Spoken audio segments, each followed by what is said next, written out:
What's good, YouTube? And welcome to the house. Earlier in a video, when we were talking about the Megatins, I said this was the one that broke all the rules. But it's gotten way crazier since then, because we're going far back, and I don't think anybody saw this coming through the last years, because we had the ratios of 15 secrets, 15 ultras, 15 supers, a couple years in a row now. Here we see Zark, confirmed by Italian Yu-Gi-Oh! We also see an evenly matched pull. That's a good sign on ratio for it. We see the blue Mech Knight here in picture. That's nice to see. But also coming out onto Zodiac, we see some insane stuff. We actually see Squib Draw here. So, I know people were actually looking to invest in this as a future engine because, hey, a main character's playing it. Maybe it'll get super support. Well, it's in here. We also do have quick launch confirmed, and nothing's off the table. We have our TCG exclusive archetype, the Vindreads, in here. We are stretching through so many secret rares. The only ones seeming to be missing besides Dragonic Diagram so far are the ones that we got in our Battles of Legend this year. I believe that's Relentless Revenge. Those are the ones that seem to be missing so far. Everything else is starting to appear and come out, which, what does that mean for this product? It's going through everything. But seriously, this is huge because Konami in the past, a lot of us felt like they walked away from that because it takes away from the value of all the other sets. And we saw that with the Solemn Strike set, that it really did take down so much and only gave so little back. And then they moved from that. So I'm typically happy for reprints, but I'm also wondering what this does for the value of the past sets that were released, because you're taking all of the best cards, it feels like, and within a year between Battles of Legend and this set, it feels like they're all coming out. So where's the value end up lying? Oh, also, that nice Mollusk reprint up there, not to be unnoticed. So we have Altergeist being a completely budget deck outside of Infinite Impermanence now with the current year's product. So we're getting into this turnover rate that's just accelerating in terms of reprint, and I want cards to be as cheap as possible, but at the same time, I also want our sealed products value to maintain so that our local OTSs stay open. Because the people that support this community are the ones selling that product. And if you're devaluing the product each and every year through a singular product, it feels a little bit weird to me when we go back. And we walked away from that change. So what could be different in here? What else could be different in the mega packs that I'm starting to think of? Well, we've seen Borreload now, and we've seen several evenly matched, so maybe this isn't it.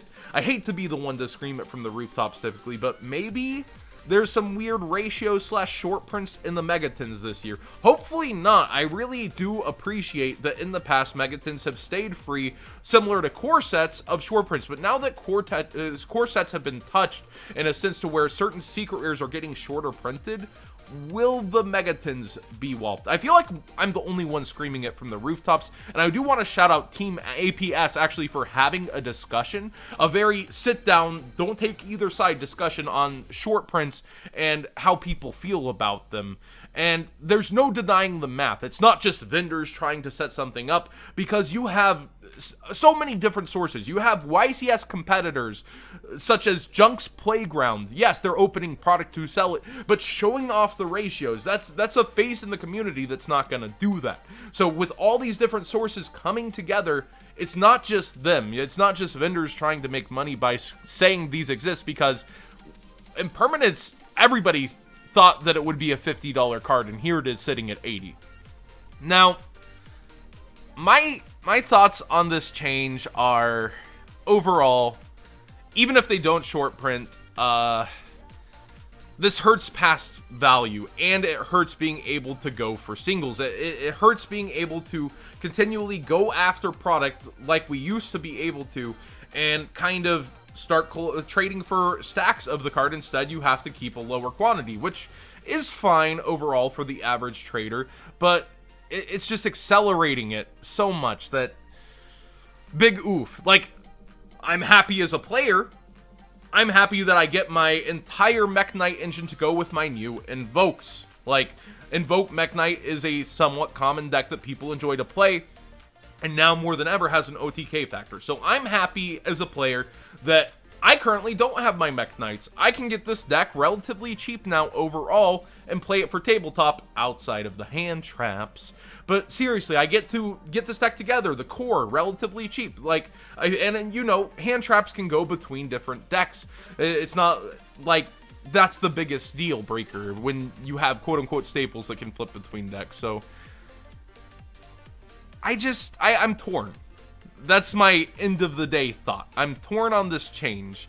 Like, is it good that more cards are seeing reprints? Yeah, but let's actually go take like a big think here, and go into the past. Coral Dragon, Ice Spell, Spiral Double Helix, right? These cards all saw spikes after the time where they didn't get reprints. Double Helix getting competitive viability. But over time, they've all, within the past year of not receiving a reprint, dropped way back down in price. So what does that tell us? Is the reprint necessary in there? Not really, because with due time, the cards are able to go down. Now, yes, I'd rather people not be spending $60 for a playset of our Spiral Super Agent, thanks to Double Helix. But at the same time, that was almost a tier 0 deck, so that was bound to happen. Even with a reprint, it probably would have been 12, 15, depending. So, do these reprints do enough? I don't know. I'd like a card, like specifically in this picture, Rescue Ferret. This is a card I feel like over time, it's currently cheap. Even with winning a YCS, it didn't pass $6. This is a card that as a collector slash player slash trader, I'd like to be able to stock up on. And the Megatins gives you that opportunity even greater, right? Except the quantities of the Megatins open just crush value when you look at last year's and then the reprints that and ban lists that came after last year's. So I guess I'm just trying to air caution here. Like, we see all these reprints, we see the ability to go for them, kind of chill on the pre-sales, except for perhaps Evenly Matched. Evenly Matched by far, in my opinion, is the chase card in the tens, and it is comforting to see it multiple places already. It is very comforting to see that Evenly Matched is appearing here and there, and that's nice. So with very few tens open, to see it already there, even at, it's still going to be the chase card, I feel like, because Borreload's a one of in the extra deck, Firewall's a one of in the extra deck. This is the card you're realistically coming in and chasing down 3 of, along with the Mechie Boys, along with maybe Mollusk if you're hunting down just random deck cores. It's just such a weird place. And then let's wrap back around to the discussion. Demise, King of Armageddon, right? We have cards from a decade ago, so you're saying now we can put anything into these tens. I really feel like OTS pack was the place for Demise, something that made you go out to the stores and want to play and get them.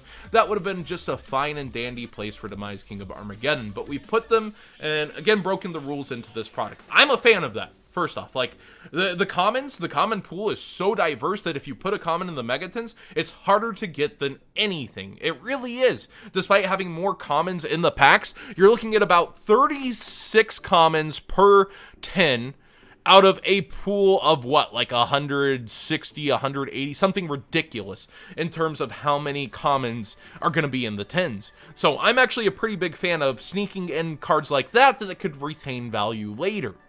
The ratios aren't going to be the easiest to pull.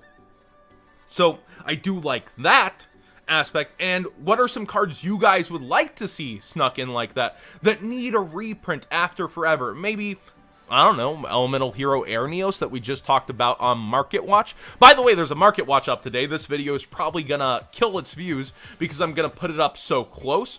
But definitely, like, there's cards that just over a decade haven't had a reprint and can be slipped on in a product like this if you're going to continue doing that. I personally think the place for cards like that is Battles of Legends. That's the perfect place for cards like this after the precedent you set with the first one. And Shadows in Valhalla kind of became what Battles of Legends should have been this year. It's been a really weird year for product. It's just been insane when we see the Megatins break the mold. We see Shadows in Valhalla become like a TCG exclusive set in a sense, along with all these different reprints that kind of feels like Battles of Legend after Battles of Legends already released.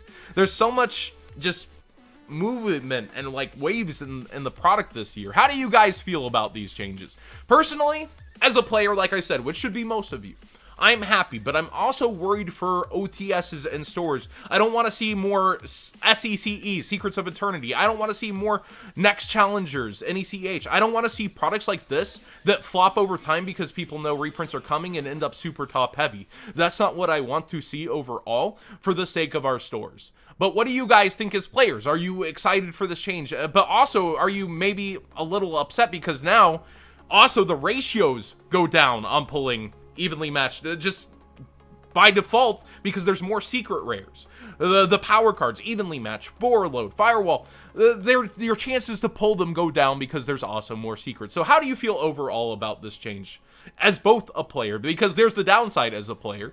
How do you feel overall? I want to know. And subscribe if you haven't already. If you enjoyed the conversation, give it a thumbs up. Remember, you don't have to agree with me to have a conversation about Yu-Gi-Oh! And it can be civil.